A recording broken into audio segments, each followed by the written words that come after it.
فيلمنا بيبدأ مع طفل اسمه دانيال وهو بيجري في بيتهم هو واخوه، وبيكون في وراهم شخص مجروح وبيطلب النجدة لحد ما بيوصل دانيال لدولابه وبيخبي اخوه فيه، وبيلاقي الشخص المجروح بيستنجد بيه عشان يخرجه من البيت.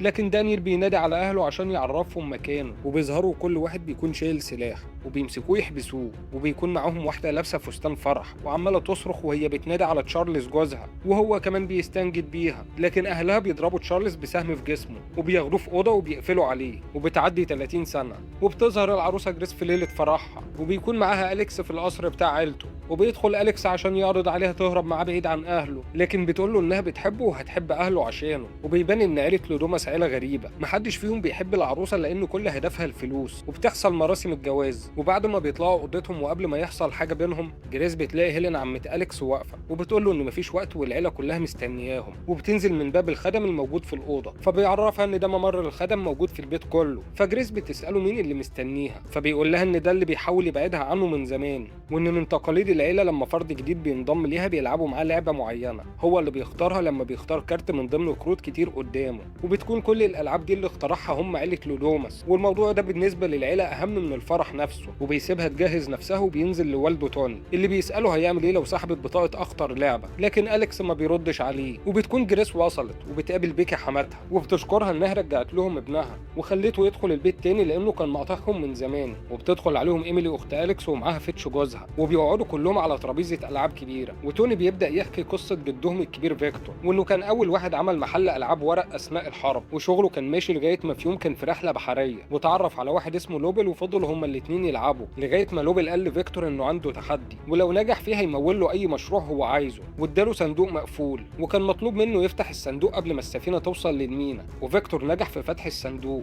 ولوبل مول مشروع الالعاب الورقيه، وبقت عيلتهم اغنى عيله بسببه. ومن وقتها وهو من تقاليد العيله ان اي فرد جديد يدخل بينهم لازم يختار ورقه من الصندوق، والورقه بتكون عباره عن اللعبه اللي هيلعبها. وبيجيبوا الصندوق وبيحطوه قدام جريس وبيختار لها لعبه الاستغمايه. دانيال وأليكس بيتوتروا لان دي اخطر لعبه موجوده في الصندوق، وهي نفس اللعبه اللي كان بيلعبها تشارلز جوز هيلين من 30 سنه. وبياخدها توني عشان يفهمها اللعبه، وبيقول لها انها تقدر تستخبى في اي مكان في البيت وهيدوروا عليها لغايه الفجر، ولو ما لقوهاش يبقى كسبت اللعبه، وان كل كاميرات المراقبه هتتقفل عشان ما يبقاش ليهم افضليه عليها. ده غير ان كل ابواب القصر كمان بتتقفل، وانهم هيعدوا من 1 ل100 وبعدها يبداوا يدوروا عليها. ولما بتروح عشان تستخبى بيكون باقي العيله بيجهزوا نفسهم بالاسلحه عشان يطاردوها، وهي بتكون مستخبيه في اسانسير الطعام وقاعده مستنيه المده تنتهي، لكن بتزهق من القعده وبتقرر تروح على اوضتها. وبتلاقي أليكس جاي يحذرها من اللي هيحصل، لكن بتدخل عليهم المربيه بتاعه جورج ابن ايميلي عشان بتدور عليه. لكن قبل ما تخرج من الاوضه بتاخد طلقه في وشها من ايميلي عشان كانت فاكراها جريس، وبتنادي على والدها عشان يشوف اللي عملته، فبيقول لها ان المفروض تضربها في جسمها مش في وشها لانهم عايزينها حيه عشان الطقوس اللي هيعملوها. فبينقلوا الجثه بسرعه بره الاوضه، ووقتها أليكس بيقوم وبياخد جريس معاه وبيقول لها انها اختارت اخطر لعبه في الصندوق وهي لعبه الاستغمايه، وان اهله لازم يقتلوها قبل ما الشمس تطلع والا هيتلعنوا بلعنه لوبل وهيموتوا كلهم. وبيقول لها تمشي من ممر الخدم لحد ما توصل للمطبخ، وهو هيحاول يفتح لها عشان يهربها، لكن جريس بتغلط وبتخرج من باب مختلف، وبتلاقي نفسها متحاصره بين هيلين وتوني وايميلي.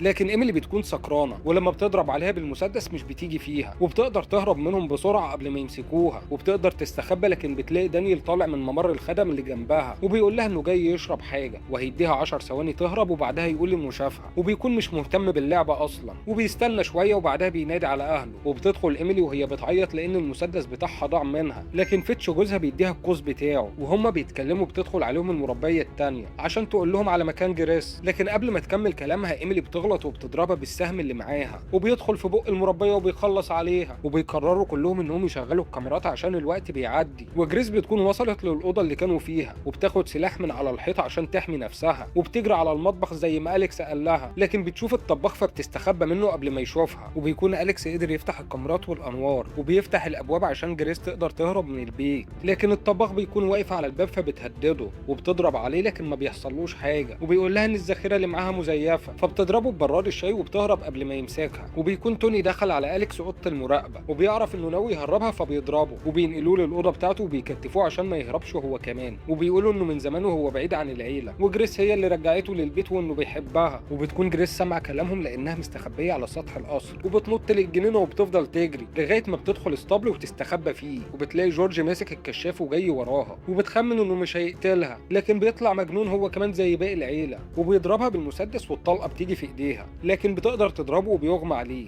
وبعدها بتوطي عشان تاخد منه الكشاف بتاعه، لكن بتلاقي كلاب الحراسة وراها. بتحاول ترجع لكن بتقع في بدروم الاسطبل، وده بيكون عبارة عن قبر لكل اللي اتقتلوا على مر الزمن. وبتشوف تشارلز جوز هيلين اللي قتلوه من 30 سنة، فبتحاول تطلع بإيد واحدة على السلم المكسور قدامها لحد ما بتقدر تخرج، وبتقطع حتة من فستان فرحها وبتلفها على ايديها، وبتجري ناحية سور القصر عشان تهرب. لكن شيري مرات دانيال بتشوفها وبتبلغ العيلة، فبيروح الطباخ وراها لحد ما بيقدر يوصل لها وبيهجم عليها، لكن بتخربشه في وشه، وبتقدر تهرب منه وبتاخد العربية وبتهرب بيها. وبتتصل بخدمة العملاء الخاصة بالعربية عشان يبلغوا الشرطة، لكن بيقولوا لها ان واضح عندهم ان العربية مسروقة وانه مضطر يوقف العربية. وبتفضل قاعدة على امل ان الشرطة تجيلها، لكن بتلاقي الطباخ جنبها وبيكسر ازاز العربية عليها وبيضربها بطلقة تخديره وبينقلها في الكنبة الخلفية. وهو راجع في الطريق جريس بتفوق وبتحاول تتحرك من مكانها وتضربه، لكن العربية بتتقلب وهي بيغمى عليها شوية. ولما بتفوق تاني بتحاول تخرج من العربية، لكن بتلاقي دانيال قدامها وبيضربها. ولما بيوصلوا للقصر بيجهزوا كلهم عشان الطقوس بتاعة التضحية، وبيكونوا لابسين لبس غريب ومكتفين جريس قدامهم.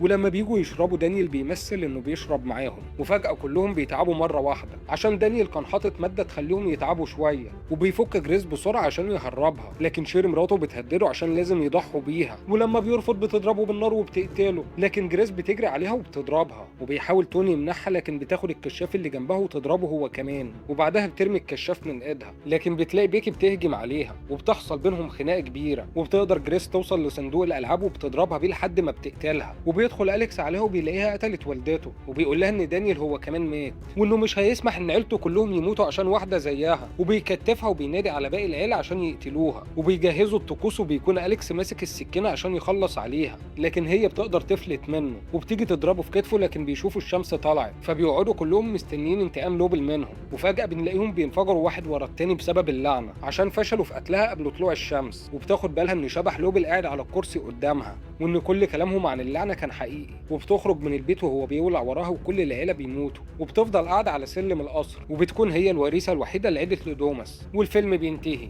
ما تنساش تعمل لايك وتشترك في القناة عشان يوصلك الجزء التاني، وعشان نوصل 1000 مشترك قبل آخر الشهر. أشوفكم الملخص الجاي. سلام.